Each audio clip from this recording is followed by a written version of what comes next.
how to add or change your statue on your WeChat application. Hello everyone, I'm going to show you in this tutorial video how to do this. Just watch and follow this video till the end.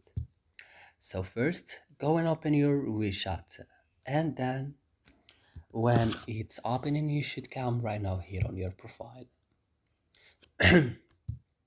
So then we found here statue. Click on it and click got it,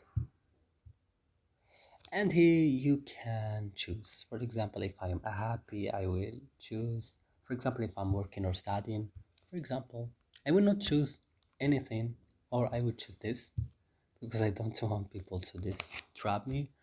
And click I will add just this, click, that's it. So guys, don't forget to support us by like, subscribe, see you next video.